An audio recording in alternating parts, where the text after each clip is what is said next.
have a lot of other interests besides civil engineering. One of them was volleyball, and I refereed high school and club volleyball for about 10 years. And that was fun. I liked that, but I've always loved to cook in the background. And cooking went from having to make meals at home every day to learning a little bit more at Dorothy Lane in their culinary center and actually going to culinary school. I wasn't sure how you went at 50 years old and never worked in a restaurant before to getting a job. I kind of stumbled into this thing. I really tried to focus on just techniques.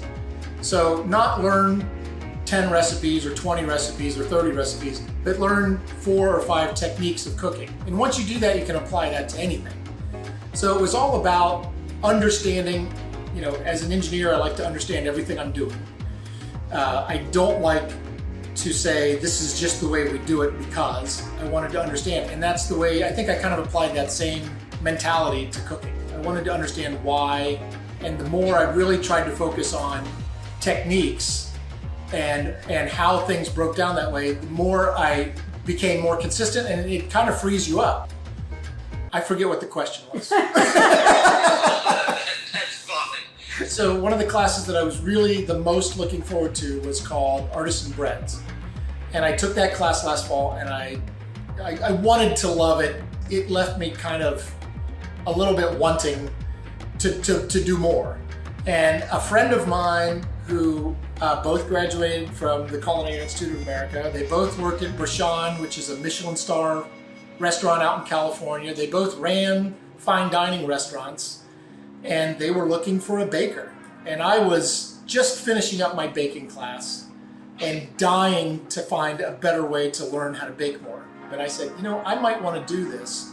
But I said, part of it is I want to learn, I want you to teach me. I want you to know I don't really know enough, I think, to have this job. And she's like, not a problem, we'll teach you. So that's basically what the last February, March, April, May, 4 months have been me learning, in my opinion, how to be a baker and how to make bread. And this is what I wanted that class to be. So this has now turned into a full-time job, but I don't know how you would learn how to be a baker if you weren't working full-time. So yes, experience is a lot for making this kind of bread every day. So I think working for them, and they're constantly teaching me and constantly helping me, and we work together on stuff. When we came up with the new hoagie rolls, I was part of the process, and I really, love that. So I think they are as much a part of me enjoying this and really being excited about it. So I don't think I'll leave there. I mean, somebody could offer me, honestly, if somebody came in and offered me double the money, I probably wouldn't leave, because I'm not really doing this for the money. I'm doing it for the experience and because I love it, and I like working with them. So I make focaccia, which is kind of a pan, it's almost like a pan pizza kind of dough. I make ciabatta, which is the Italian word for slipper. It looks like kind of soft and round, and it has giant air holes in it. So we use that for sandwiches.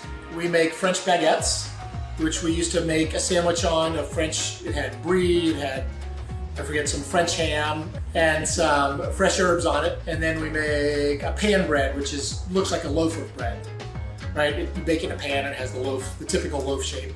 And we use that for different shapes. So we made 4 breads for 7 different kinds of sandwiches. Each one of them has a different dough. Each one of them has a different process. Each one of them is finished different. So some we leave whole, some we slice. It's called scoring. So you finish them different. Some get stuff sprinkled on top, some don't.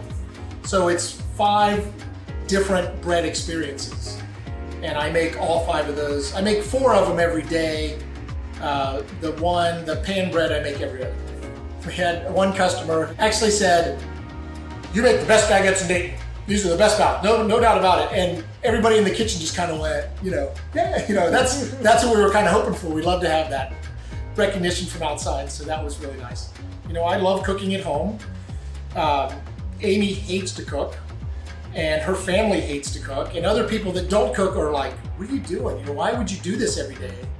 And my answer is, I said this to one of Amy's friends. I said, "Do you have a hobby?" And he goes, "Yeah." And I go, "Do you get to do it every single day?" And he just kind of stopped and looked at me and he goes, "Oh, you like to do this?" And I go, "Yeah, I love it. That's the point." So the fact that I get to do this every day, and if it ends up being that that's what I do is just cook at home, that's fine. I feel like I'm a better cook. I'm making better food. You are undoubtedly a popular guy. If you're not on a gluten-free diet, yes. And to be perfectly honest, working 40 hours a day making bread and working about 6 hours a week doing engineering, they pay about the same. So, that's definitely a better gig, but I really like this. I think part of it is, you have friends over, you cook for them, or you cook with them. The kids come home, we cook with them. So for me, it's part of, being friends, being with a group of people, and it's a really great activity. I think I'll continue doing this for as long as I, physically can. But I do like the social aspect. Somebody can sit here in the kitchen, they can have a seat at the island.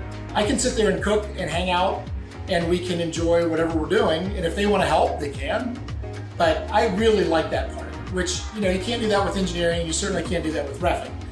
But I see this as being, a social thing, that this is what I bring to a group, and this is what I can bring to family or friends or something like that forever. So I think I'll always continue to do this. I like it that much. If I could only do one thing for a long time, this would be it.